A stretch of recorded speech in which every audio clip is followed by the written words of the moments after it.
जय हिंद। बिहार में बहार है और नौकरी अपरंपार है।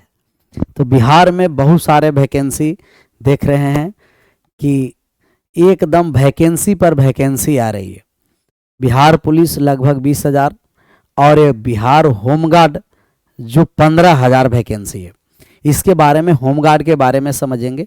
बहुत सारे जितने लोगों को जो कन्फ्यूजन है वो सब कन्फ्यूजन दूर होगा। कौन फॉर्म भर सकते हैं, कौन फॉर्म नहीं भर सकते हैं, इसमें क्या क्या प्रोसेस है, सिलेक्शन का प्रोसेस क्या है, इसका योग्यता क्या है, जितने इसके बारे में जानकारी है वो सब हम इस वीडियो में जानकारी देंगे। पूरा आराम से शुरू से अंत तक इस वीडियो को अगर जो देख लीजिएगा तो हमें आशा नहीं विश्वास करते हैं कि आप लोगों के जो मन में कन्फ्यूजन बना हुआ है वो सब कन्फ्यूजन दूर हो जाएगा। ये हम लोगों का 2025 के होमगार्ड का आपका नई वैकेंसी है। 15,000 इसमें कुल पद है। इसमें हम लोग समझेंगे कि आयु क्या है, योग्यता क्या है। एग्जाम तो इसका होगा नहीं, नो रिटेन एग्जाम। सिलेक्शन का प्रोसेस क्या है, इसका वेतन क्या रहने वाला है, और क्या बिहार वाले ही लोग भर सकते हैं, बिहार अदर स्टेट वाले लोग भर सकते हैं कि नहीं, ये सब जितने कन्फ्यूजन हैं वो सब कन्फ्यूजन इसमें दूर होने वाला है। तो सबसे पहले हम लोग यहाँ बिहार होमगार्ड भर्ती है जो 2025 का, उम्र है जो 19 से 40 वर्ष होना। यही एक वैकेंसी है जिसमें बाप और बेटे दोनों मिलकर के फॉर्म को फिलअप करते हैं और दोनों मिलकर के शामिल होते हैं। बहुत सारे जैसे पीछे वाले होमगार्ड में देखे होंगे कि उसमें बाप और बेटे दोनों को सिलेक्शन हुआ है एक साथ। तो इस बार में भी ऐसे बहुत सारे लोग हैं जिसमें बाप भी और बेटा भी दोनों मिल करके इस होमगार्ड के फॉर्म भरेंगे और फॉर्म ऑफलाइन नहीं ऑनलाइन फॉर्म भराएगा। इसका जो फॉर्म भरने का स्टार्ट डेट 27 मार्च के ही हो गया है।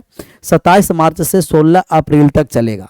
तो 27 मार्च से 16 अप्रैल तक इंतज़ार नहीं करना है। आप है जो 16 अप्रैल से पहले ही फॉर्म भर करके रेडी रहिए, रेडी। और इसमें फिजिकल इफिशियंटी टेस्ट है, उसके लिए भी रेडी रहना अभी सही।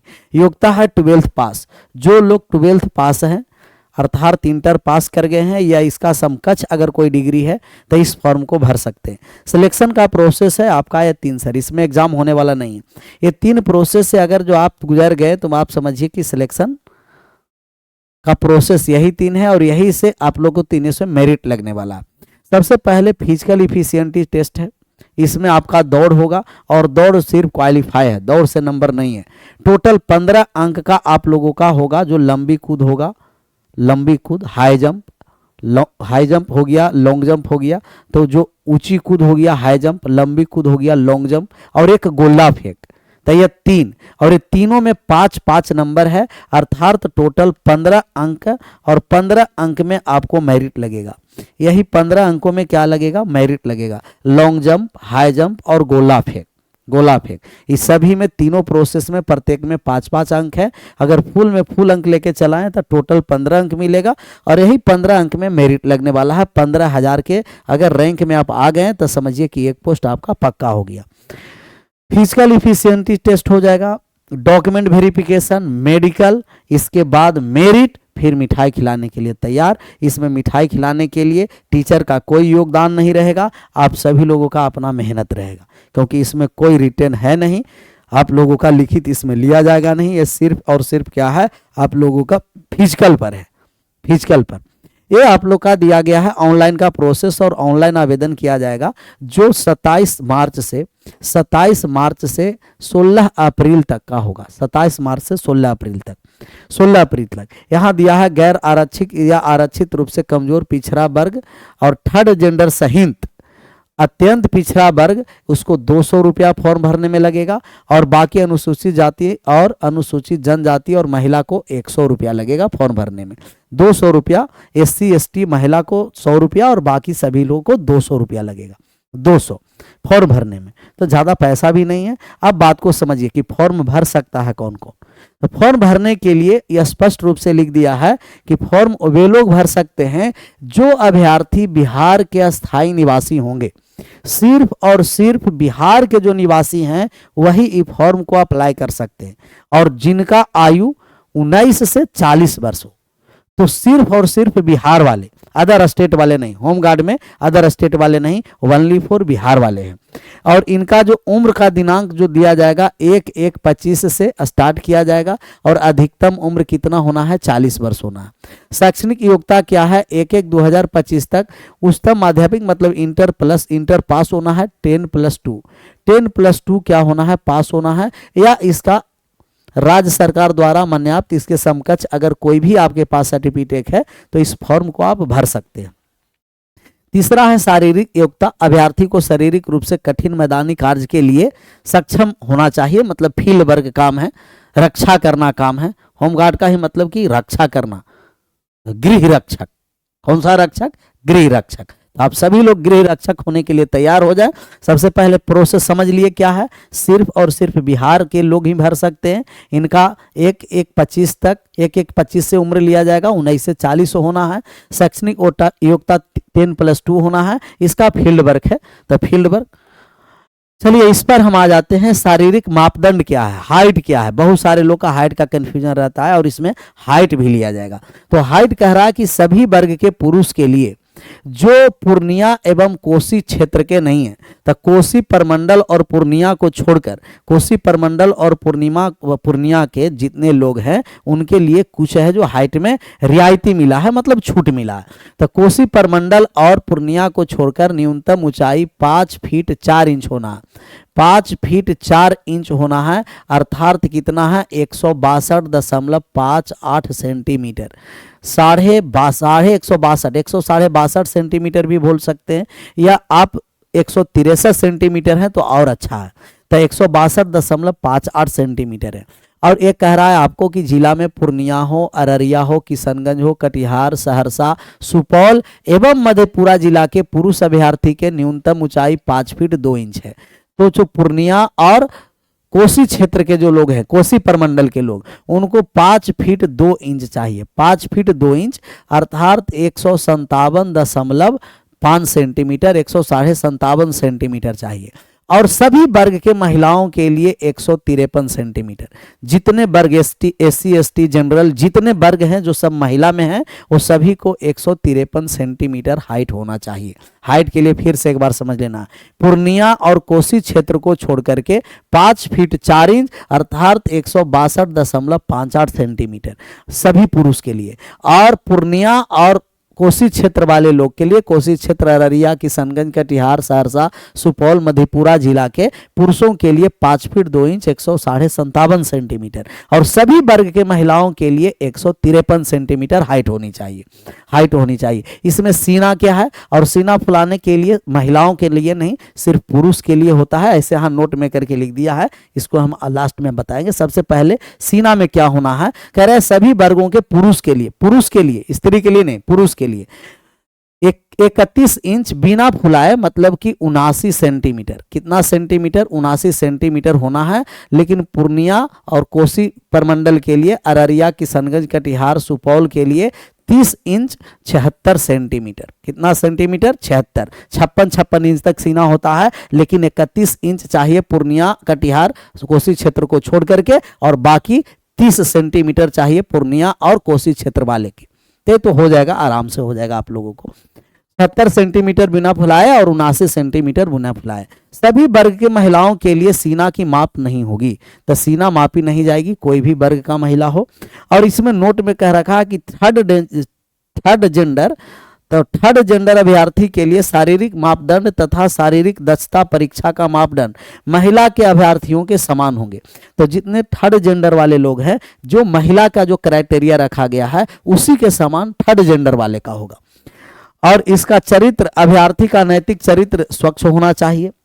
गृह रक्षकों का स्वच्छ नामांकन इस शर्त के साथ किया जाएगा। थोड़ा सा बात को ये समझना है, ये वाले पॉइंट समझना है। गृह रक्षकों का स्वच्छ नामांकन इस शर्त के साथ किया जाएगा कि अभ्यर्थी कम से कम 3 साल का सेवा जरूर दे। अगर आप होमगार्ड बनने जा रहे हैं तो इसमें कम से कम 3 साल का सेवा जरूर देना है। तो मिनिमम 3 साल का सेवा देना है, मैक्सिमम के लिए जितना आप दे सकते हैं। बिहार को देने पर सहमत है तो आप इसमें इस शर्त पर रहिए कि कम से कम 3 साल हम सेवा दें। ये आपको अलग अलग दे रखा है जिला वाइज, अलग अलग जिला वाइज दिया है कि कितना कौन सा जिला में पोस्ट है, और वो अपने जिला को देख करके वहाँ आप फॉर्म फिलअप कर सकते हैं। ये सब टोटल 38 जिला का यहाँ दर्शाया है। 38 जिला में यहाँ बात को समझना है। कह रहा है कि महिला के लिए 36 आरक्षित रिक्तियों का संख्या कुल रिक्तियों के अंतर्गत, यहाँ सब ये सब दिया है। ये वाले नोट वाले समझना है। नोट वाला में लिखा हुआ है हम लोगों को कि अरवल जिला एवं पुलिस जिला नवगछिया तथा बगहा, तो अरवल जिला हो गया और पुलिस जिला नवगछिया तथा बगहा में रिक्त शून्य है, मतलब कि वहाँ कोई वैकेंसी नहीं है। तो अरवल जिला वाले लोग और पुलिस जिला नवगछिया और बगहा में एक भी रिक्ति नहीं है, वहाँ के लोग का मतलब फॉर्म भरना ही नहीं है, समझ जाइए। मतलब वहाँ कोई पोस्ट ही नहीं है, जीरो है, जीरो पोस्ट है। और बाकी सब ये सब हम टेलीग्राम पर दे देंगे। जो मेन पॉइंट है उसके बारे में हम आप लोग को क्लियर करते चलेंगे। अब यहाँ से नामांकन की प्रक्रिया क्या है यहाँ भी समझना है। बहुत सारे लोग यहीं दिक्कत कर जाते हैं। यहाँ कह रहा है स्पष्ट रूप से कि अभ्यर्थी जिस जिले के अस्थायी निवासी हैं एकमात्र उसी जिला के लिए आवेदन भर सकते हैं। मतलब कि जो भी अभ्यर्थी फॉर्म डाल रहे हैं वह वही जिला का होना चाहिए जिस जिला के आप हैं निवासी। जैसे कोई गया जिला के हैं तो गया जिला में ही फॉर्म डालिए, जहानाबाद जिला के हैं जहानाबाद जिला में ही फॉर्म डालिए, पटना जिला के हैं पटना जिला में ही फॉर्म डालिए, पूर्णिया जिला के हैं पूर्णिया जिला में ही डालना है। और ऐसा नहीं कि हम पटना जिला भी डाल दें और पूर्णिया भी डाल दें, जहानाबाद भी डाल दें, गया भी डाल दें, नालंदा भी डाल दें, नहीं।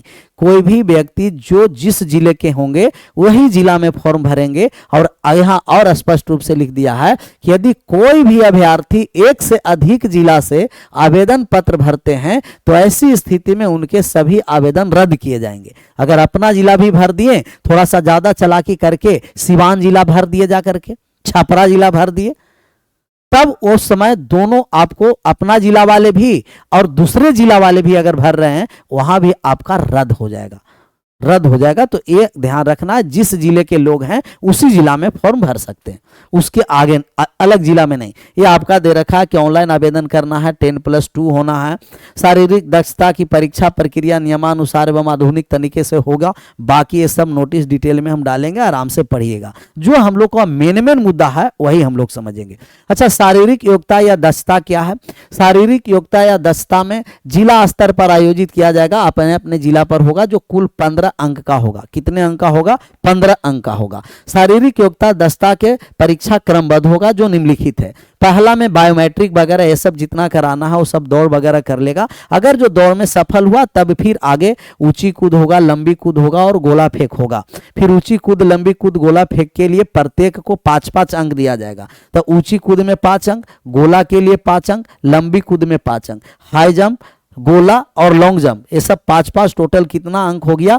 15 अंक। और 15 अंक पर आपका मेरिट लगेगा। मतलब आप अपने जितना ज़्यादा से ज़्यादा अभी से मेहनत करने के लिए लग जाएं फिजिकली, कि आप है जो अच्छा कूद भी सकते हैं, अच्छा लॉन्ग जंप भी कर सकते हैं, गोला भी ज़्यादा से ज़्यादा दूर तक फेंक सकते हैं। इसी पर आपका सिलेक्शन है। जो दौड़ में पास होगा बाकी इस सब प्रोसेस होगा। फिर यहां आपको कह दिया है कि कोई भी व्यक्ति को लिए अधिकतम 3 बार मौका दिया जाएगा। प्रत्येक अभ्यर्थी को ऊंची कूद, लंबी कूद या गोला फेंक तीन प्रतिस्पर्धाओं में अधिकतम 3 मौका दिया जाएगा। तीनों प्रतिस्पर्धाओं में, मतलब कि अगर आप ऊंची कूद कह रहे हैं तो 3 अटेम्प्ट दिया जाएगा, लंबी कूद भी 3 अटेम्प्ट दिया जाएगा, लंबी कूद करने के लिए भी 3 अटेम्प्ट, गोला भी फेंकना है तो 3। तो ऊंची कूद, लंबी कूद, गोला, हाई जंप, लॉन्ग जंप और गोला फेंकने के लिए अधिकतम से अधिकतम 3 बार मौका दिया जाएगा। अगर पहला बार मौका दिया कम फेंके, फिर उससे और ज्यादा फेंक सकते हैं, फिर उससे और ज्यादा अधिकतम फेंक सकते हैं। तो 3-3 बार प्रत्येक, तीनों में 3-3 बार मौका दिया जाएगा। 3 बार उछलने के लिए, 3 बार है जो लॉन्ग जंप फानने के लिए, लॉन्ग जंप लगाने के लिए, 3 बार गोला कूद। प्रत्येक किसी भी कैटेगरी के, महिला हो या पुरुष हो, सभी के लिए 3-3 मौका दिए जाएंगे, 3-3 मौका दिया जाएंगे। और ये भी आपको कह दिया कि यदि कोई भी अभ्यर्थी शारीरिक परीक्षा के निर्धारित तिथि एवं समय पर उपस्थित नहीं होते हैं तो उनका कोई भी दूसरा तिथि में मौका नहीं दिया जाएगा। कोई भी दूसरा तिथि में मौका नहीं दिया जाएगा। चलिए यहाँ पुरुष और महिला के लिए कह रहा है कि पुरुष के लिए 1600 मीटर, 1600 मीटर 6 मिनट में। जो पुरुष 1600 मीटर 1600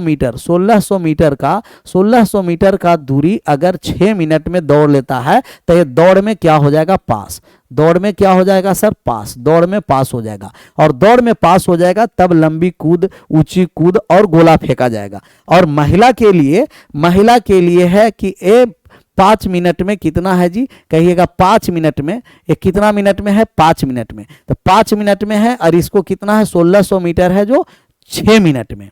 6 मिनट में। यहां देखिए 4 फीट से कम ऊंची कूद में देखिए कि यदि 4 फीट से कम, कितना फीट से कम, 4 फीट से कम, 4 फीट से कम, ये 800 मीटर है महिला का ना, 800 मीटर। तो 800 मीटर दौड़ 5 मिनट के अंदर पूरी करनी है। 5 मिनट से ज़्यादा लग जाएगा तो हटा दिया जाएगा। इसको 6 मिनट से ज़्यादा लगेगा, हटा दिया जाएगा। चल 4 फीट से कम यदि आप ऊंचा कूद कर रहे हैं, 1 अंक भी नहीं मिलेगा, 0 अंक। 4 फीट फान रहे हैं, 4 फीट उछल रहे हैं, तब 1 अंक। 4 फीट 3 इंच, 4 फीट 3 इंच के लिए 2 अंक दिया जाएगा। 4 फीट 6 इंच के लिए, 4.5 फीट के लिए 3 अंक दिया जाएगा। और 4 फीट 9 इंच के लिए 4 अंक दिया जाएगा। और 5 फीट के लिए 5 अंक दिया जाएगा, 5 अंक। लंबी कूद है, और लंबी कूद पर आ जाइए कि लंबी कूद 12 फीट तक अगर कोई भी लंबा छलांग लगा रहा है, 1 अंक नहीं। 12 फीट से 13 फीट के बीच में 1 अंक दिया जाएगा। 13 फीट से 14 फीट के बीच में 2 अंक दिया जाएगा। 14 फीट से 15 फीट के बीच में 3 अंक दिया जाएगा। 15 से 16 फीट के बीच 4 अंक दिया जाएगा। और 16 से ज़्यादा के लिए 5 अंक दिया जाएगा, 5 अंक दिया जाएगा। 16 फीट, ये 16 पाउंड है, और 16 पाउंड को 16 फीट तक अगर फेंक रहे हैं, 1 अंक भी नहीं मिलेगा। 16 से 17 फीट अगर फेंक रहे हैं गोला, तब 1 अंक। और 17 से 18 में 2 अंक। 18 से 19 में 3 अंक मिल रहा है। और 19 से 20 फीट तक मिल रहा है 4 अंक। और 20 फीट से जो ज़्यादा गोला फेंक दिया, 20 फीट से कोई भी ज़्यादा गोला फेंका, उसका 5 में 5 अंक मिलेगा। कितना अंक मिल जाएगा जी, 5 में 5 अंक। ये किसके लिए है, कहिएगा गुरुजी ये तो एकदम पुरुष के लिए।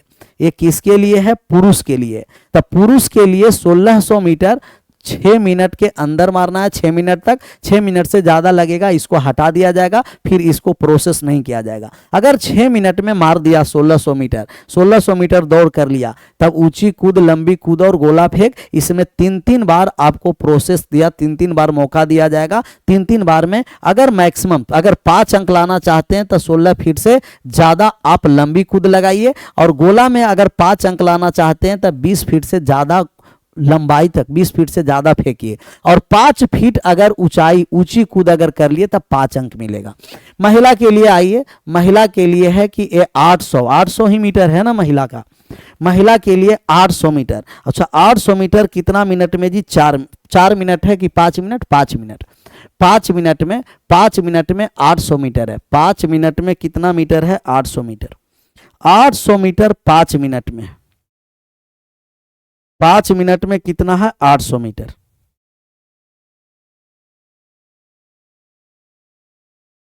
हाँ 800 मीटर 5 मिनट में। 800 मीटर महिला के लिए 800 मीटर, और 800 मीटर 5 मिनट में। 5 मिनट से ज़्यादा लगने पर महिला को भी वहाँ से हटा दिया जाएगा ग्राउंड से। फिर इसका बाकी का 3 है, योग्यता नहीं, इस पर योग्यता में शामिल नहीं हो पाएगी। इसमें महिला का है कि अगर 3 फीट से कम ऊंची कूद, 3 फीट से कम के लिए 1 अंक भी नहीं दिया जाएगा। 3 फीट के लिए 1 अंक दिया जाएगा। 3 फीट 3 इंच के लिए 2 अंक दिया जाएगा। 3.5 फीट, 3 फीट 6 इंच के लिए दिया जाएगा 3 अंक। और 3 फीट 9 इंच के लिए दिया जाएगा 4 अंक। 4 फीट अगर महिला ऊंची कूद लगा दी तब 5 अंक, फुल अंक। 4 फीट में फुल अंक मिलेगा। लंबी कूद तो 9 फीट तक 0 अंक मिलेगा महिला को। और 9 फीट से अधिक, 9 फीट से अधिक 10, 9 से 10 तक 1 अंक, 10 से 11 तक 2 अंक, 11 से 12 तक 3 अंक, 12 से 13 तक 4 अंक। अगर 13 फीट से अधिक है जो महिला ऊंची छलांग लगा दी, लंबी छलांग, ऊंची छलांग नहीं, लंबी छलांग अगर लगा दी, लॉन्ग जंप, तो लॉन्ग जंप में कितना आ जाएगा, 5 अंक आ जाएगा। गोला के लिए 10 फीट तक कोई अंक नहीं। 10 से 11 1 अंक मिलेगा। 11 से 12 2 अंक मिलेगा। 12 से 13 3 अंक मिलेगा। 13 से 14 4 अंक मिलेगा। 14 फीट से ज्यादा कितना मिलेगा, 5 अंक। तब पुरुष के लिए 1600 मीटर मीटर 1600 मीटर 6 मिनट में, 6 मिनट से ज़्यादा लगेगा डिस्क्वालीफाई हो जाएगा। ऊंची कूद में मैक्सिमम अगर 5 फीट ऊंचा कूद लगा दिया तब पुरुष 5 अंक लाएगा। लंबी कूद में अगर 16 फीट से ज़्यादा अगर छलांग लगाया तब 5 अंक मिल जाएगा, और 20 फीट से ज़्यादा गोला फेंकेगा तब फुल अंक आपका 5 अंक मिलेगा। महिला के लिए 800 मीटर है और 800 मीटर 5 मिनट में है। 5 मिनट में 4 फीट ऊंची कूद, 4 फीट अगर महिला कोई अगर ऊंची छलांग लगा रही है 5 अंक। अगर 13 फीट से ज़्यादा ये लॉन्ग जंप लगा रही है, लॉन्ग जंप लंबी कूद मार रही है तब 5 अंक, और गोला अगर फेंक रही है 14 फीट से ज़्यादा तो 5 अंक। तो यही टोटल 15 अंक पर आपको मेरिट लगने वाला है। कितना अंक पर मेरिट लगने वाला है सर? 15 अंक पर। इसी पर आप लोगों को मेहनत करना, इसी पर क्या करना है? मेहनत आपको करना है। बाकी जो सब है आराम से ये सब पढ़ते रहिएगा डिटेल में। और आपका और कुछ है इसमें, कितना गुना देगा सर? कितना गुना देने वाला है रिजल्ट? 1.5 गुना। ये देखिए प्रत्येक जिला में जितना पद है उसका 1.5 गुना आपका रिजल्ट आएगा। फिर 1.5 गुना के बाद आपको मेरिट लगेगा। तो इसमें 3 है, पहले physical efficiency test, document verification और मेडिकल। अच्छा, मेडिकल के लिए क्या क्या है? चिकित्सक परीक्षण के लिए थोड़ा सा समझ लीजिए। करा कि शारीरिक योग्यता दस्ता परीक्षण में उत्तीर्ण अभ्यर्थियों को चिकित्सीय परीक्षण किया जाएगा। मेडिकल जिसमें आंख देखा जाएगा, कलर ब्लाइंडनेस देखा जाएगा, श्रवण शक्ति देखा जाएगा जो सुनने में कम है, और फ्लैट फुट देखा जाएगा, नॉकिंग नी और हकलाहट सहित अन्य शारीरिक मापदंडों की जांच की जाएगी। मेडिकल बोर्ड द्वारा योग्य पाए जाने वाले अभ्यर्थी को चिकित्सीय परीक्षण में मेडिकल फिट घोषित किया जाएगा। और इस क्रम में यदि किसी अभ्यर्थी को मेडिकल बोर्ड द्वारा किए गए चिकित्सक परीक्षण पर कोई आपत्ति हो, अगर मान लिया जाए कि किसी को मेडिकल है और उसको अनफिट कर दिया गया, उसका अगर आपत्ति है कि नहीं हम मेडिकल फिट हैं, तब यह क्या है कि अभ्यर्थी द्वारा अपना आपत्ति आवेदन जिला पदाधिकारी अथवा उनके द्वारा प्राधिकृत पदाधिकारी को समकक्ष 24 घंटा के अंदर, 24 एक दिवसीय के अंदर अगर ये दायर करता है तो फिर उसको क्या दिया है, फिर उससे दोबारा अगर उसको चेक किया जाएगा, फिर इसके बाद अमान मतलब कि अगर जिसका लग रहा है कि हम अनफिट हैं तो 24 घंटा के अंदर फिर उस पर है जो कंप्लेन कर सकता है अधिकारी के पास जाकर के। मेधा सूची में 1.5 गुना, अर्थात मामला आप लोगों को समझ में आया कि अगर आप बेरोजगारी से दूर होना चाहते हैं, तो इस फॉर्म को 27 मार्च से ही भरा रहा है, 16 अप्रैल का इंतजार नहीं करना है। सब फॉर्म को फिलअप कर दीजिए। 200 रुपया SC ST और महिला को छोड़कर, और SC ST महिला को 100 रुपया लग रहा है, 100। तो 200 और 100 ज़्यादा इसमें आपका फीस भी नहीं है। तो बढ़िया से सब लोग फॉर्म भर दीजिए। और ओनली फॉर इसमें मतलब कि बिहार के लोग हैं और अपने अपने जिला में ही भरना है। 15,000 टोटल क्या है सर पोस्ट है। तो बढ़िया से फिजिकल के एकदम फाड़ चीर करके रख दीजिए। अभी से लग जाइए फिजिकल करने के लिए। खास करके मतलब 4 गो आपको 4 प्रोसेस है। दौड़ को भी कम नहीं समझना। दौड़ के साथ लंबी कूद, ऊंची कूद और गोला फेंक, इस सब में आप समझिए कि कम से कम हम 5-5 अंक एकदम लाना ही है। 15 में 15 ला करके बहुत सारा बैठ जाता है। तो आप लोग को भी वही होना है कि इस तरीके से तैयारी करें कि 15 में 15 फुल में फुल लेकर के चलाइए, एकदम मेरिट लगाइए और अपने बेरोजगारी को रोजगार में बदल दीजिए। अपने माता पिता के सपने को पूरा करने के लिए अभी से एकदम तन मन धन से एकदम लग जाइए। एकदम इसी पर फोकस करिए कि जिसका 12th पास है, अगर नौकरी जरूर बहुत जल्दीबाजी में चाहिए, जिनका एज भी बहुत सा, जिसका बिहार पुलिस का एज एक्सपायर कर गया हो, दरोगा के एज एक्सपायर कर गया हो, तो ये एक है जो सुनहरा अवसर है होमगार्ड का। तो आप सभी लोग बढ़िया से तैयारी करें और हम आशा करते हैं कि बहुत अच्छे से आप लोग फिजिकल को तैयारी इस तरीके से कर लीजिएगा कि 15 में 15 अंक लाइएगा और मेरिट तक आराम से पहुंच जाइएगा। आप सभी लोगों का thank you so much. Bye bye, take care, Jai Hind, जय भारत। विशेष मिलते हैं ऐसा ही नोटिस के साथ।